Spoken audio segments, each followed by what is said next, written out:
Ah, não, está aqui. Coloquei essa nota hoje no Facebook. Todos nós que fomos criados no Brasil recebemos o impacto de um caos mental intolerável e sofremos por isso de graves deficiências de percepção e de julgamento. Todos nós, sem exceção. A não ser, evidentemente, aqueles que não são propriamente brasileiros, que chegaram da Europa anteontem, ou chegaram da China anteontem, ou aqueles que perceberam isso e se esforçaram para vencer isto. Percebemos mal a relação tempo-espaço, as conexões causais na vida prática, o nexo de ação e resultado, os valores e proporções na vida moral, etc. Olha, o número de vezes que eu vi pessoas se queixando de que não obtiveram resultado nenhum em ações que elas não praticaram é uma grandeza. Então, o sujeito não faz, não desencadeia o efeito, ele não obtém a causa e depois ele fica triste porque ele não lembra que ele não desencadeou o efeito. Não é isso? Isso aqui é muito comum no Brasil. Tanto na esfera individual, da vida individual, quanto na esfera pública. Enfim, não sabemos viver. Tive a sorte de perceber isso quando era ainda um adolescente, mediante o confronto do meu desempenho na vida com o de pessoas de origem europeia recente. Bom, eu estava ali na casa de um amigo meu, judeu de origem russa. Estava eu, ele e mais um priminho dele. E estávamos ali fazendo um lanche e de repente chega o pai do menino, senta conosco e pergunta para nós, de onde vieram essas coisas que vocês estão aí comendo? E daí ele foi explicando para nós, meticulosamente, todo o processo de fabricação de um queijo, por exemplo, ou da manteiga, e o da fabricação das xícaras de louça, e das facas, e da toalha de mesa, e da própria mesa, e do pão, etc, etc. Um por um. E assim aquilo foi como se caísse escamas dos meus olhos. E eu de repente percebi, pô, esse homem está na realidade e eu estou no mundo da lua.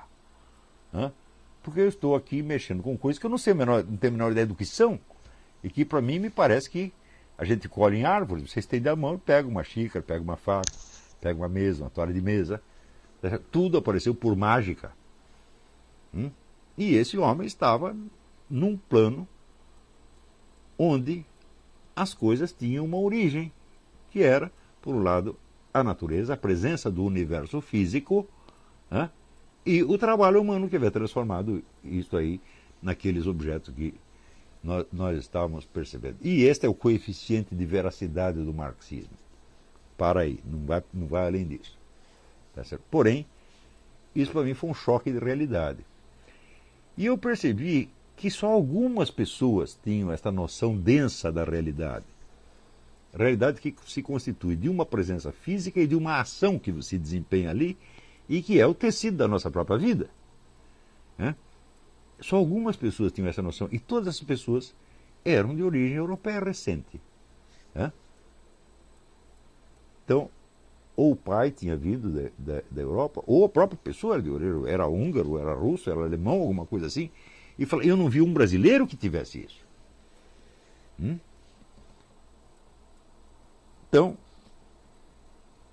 tive sorte de perceber isso quando eu era ainda um adolescente, mediante o confronto do meu desempenho na vida com o de pessoas de origem europeia recente. Cheguei à conclusão de que eu era um sonso, um bobão em toda a linha.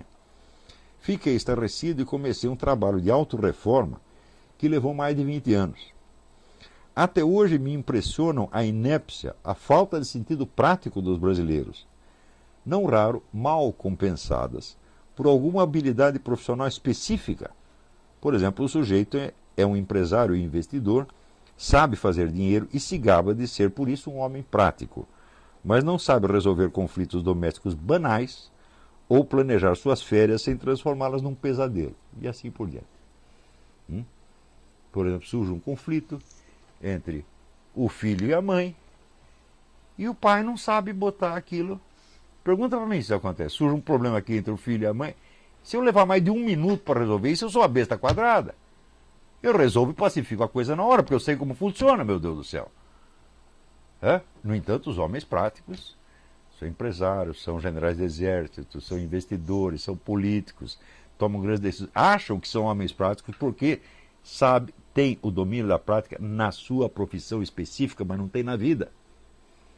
Então, o resultado não tem sentido prático nenhum, mas tem um sentido prático especializado numa área desse tamanho. Ele sabe administrar, por exemplo, uma fábrica, mas não sabe administrar a sua porca vida. Isto que falta para todos os brasileiros. Todos, sem exceção. A não ser aqueles que foram beneficiados por uma outra cultura.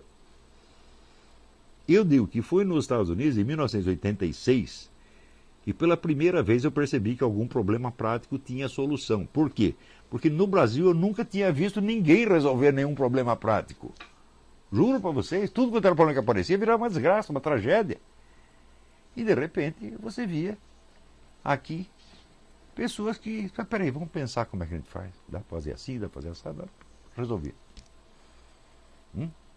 Então eu percebi que os americanos eles tinham um repertório de possibilidades de vida que transcendia infinitamente as possibilidades do brasileiro.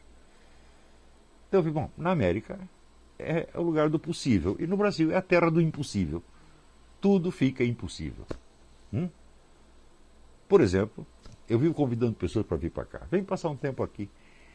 Daí o sujeito responde assim, não, mas para isso, assim, eu preciso divorciar da minha mulher, vender meu apartamento, obter não sei quanto de renda na Bolsa de Valores e comprar um cachorro, e etc, etc, etc. E daí eu vou. É claro que não vem nunca. Ou seja, para resolver um problema, ele tem que resolver a vida inteira. O número de pessoas que pensam assim é muito grande e tudo fica impossível. Outra experiência minha. Eu nunca tive uma única ideia na minha porca vida que todos os brasileiros consultados não dissessem que ia dar errado. Sempre. Ah, eu quero fazer tal coisa. Não, você está com ilusão, você não tem experiência da vida, você vai se ferrar. Sempre foi assim. Ou seja, o indivíduo compensa a sua incapacidade prática castrando a capacidade prática do outro e castrando o desejo de agir. Então, é claro que nós estamos num país doente, mas quando dizer um país doente, onde está o país doente? Bom, ele está na sociedade em volta, mas ele está no seu coração também. Você é doente. Todos nós brasileiros somos doentes. Todos nós somos incapazes. E para nos tornarmos capazes, nós temos que fazer uma reforma dentro de nós. Então, começar por perceber isso, olhar no espelho e dizer, eu não sei fazer nada. Então, aprenda a fazer alguma coisa, depois outra, depois outra, depois outra, depois outra. Por exemplo, você tem um conflito doméstico. Como é que você resolve o conflito doméstico? Duas pessoas brigam, como é que você faz? Ou tem dois cachorros brigando, como é que você separa o cachorro? Eu digo, bom, você não sabe, mas em algum lugar existe alguém que sabe.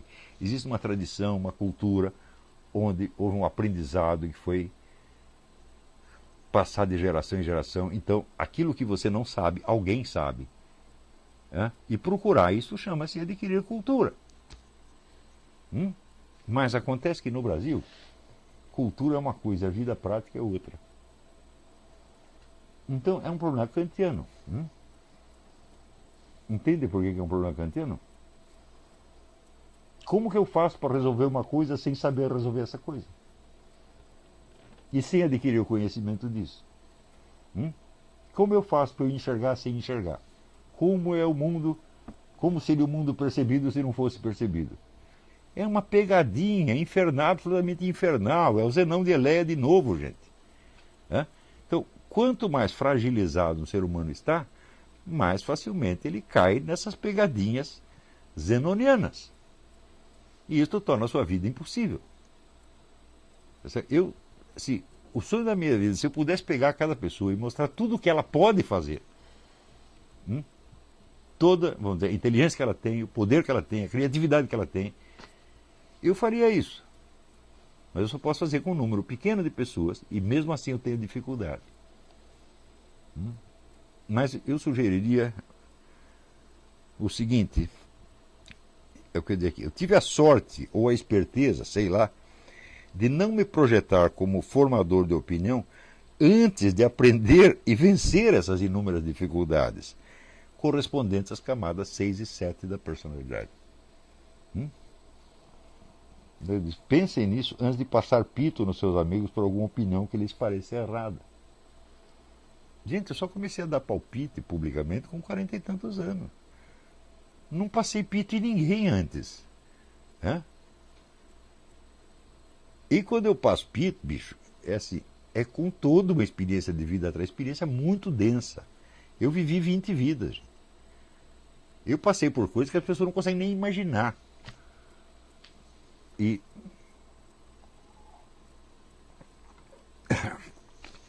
então, é claro que a minha capacidade expressiva é muito limitada em relação, vamos dizer, à amplitude da experiência que eu vivi. Eu não consigo explicar tudo de uma vez, preciso ir um pouco de cada vez. Por isso é que quem assiste às aulas desse curso entende o meu pensamento muito melhor do que quem lê um artigo. Porque se ele está lendo só o que está no artigo, ele pensa que eu só sei aquilo. Isso é outra característica do brasileiro, a síndrome de Dunning-Kruger. Né? A gente nunca pensa, para dizer o que ele está dizendo, o que mais ele precisaria saber além disto? Então, existe, junto com esta incapacidade prática, junto com ela, em função dela, vem esta necessidade de sempre depreciar os outros. E buscar uma compensação, porque a impotência diante da vida é uma coisa terrível. Eu quero tudo e não posso nada. Estou amarrado por todos os lados. Claro que você vai ter ódio do universo. Então, ou você vai culpar Deus.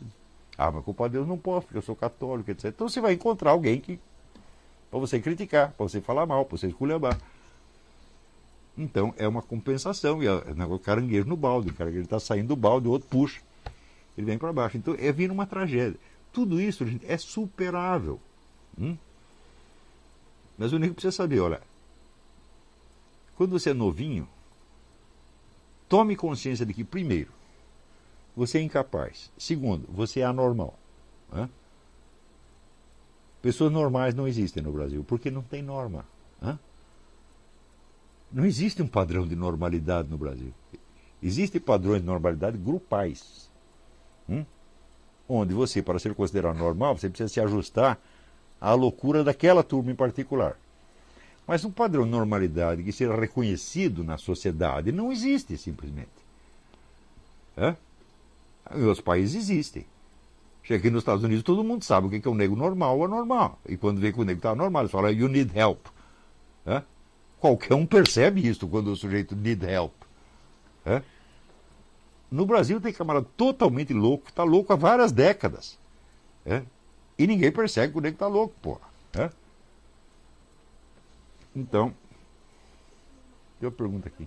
Pergunta talvez meio básica, mas eu acho que pode ser que ilustre o que você está falando.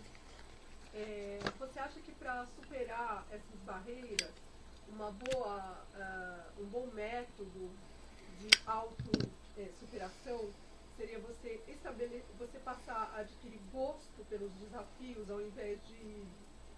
Eu não digo que isso seja um método, o método que se aplica a tudo, mas sem isso não dá para fazer nada. E também objetivos que façam você lançar alvos, né? Que você, por exemplo, quando você percebe que você tem uma incapacidade, a primeira coisa que você tem que perceber e aceitar.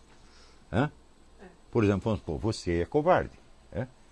Ótimo, então vamos partir daqui. Eu sou covarde. Como é que eu faço para deixar de ser? Então, primeiro, você tem que conhecer alguma pessoa corajosa.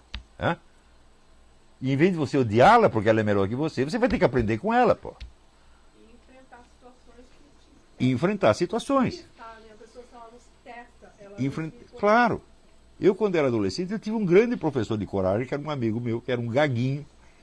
E por ele ser um gaguinho, baixinho, tá certo? Ele compensava isso com atos de bravura cada vez maiores. E eu falei, isso aí é legal, eu vou fazer a mesma coisa, porque daí eu vou ficar corajoso como ele. E isso me fez muito bem. Agora, se eu ficasse com raiva dele por ele ser corajoso, eu teria ficado covarde. E assim por diante. Tudo desse mundo dá para você aprender, mas você só consegue aprender aquilo que você ama. E quando você ama uma qualidade, você ama quem possui essa qualidade. E esse amor vai impregnando você das qualidades do outro. Então você pode superar todos os problemas da vida, mas mediante o amor ao próximo. Tá certo? Agora, não buscar a compensação, vamos dizer, do azedume, da crítica. Nunca fazer isso na sua vida. Né? Então,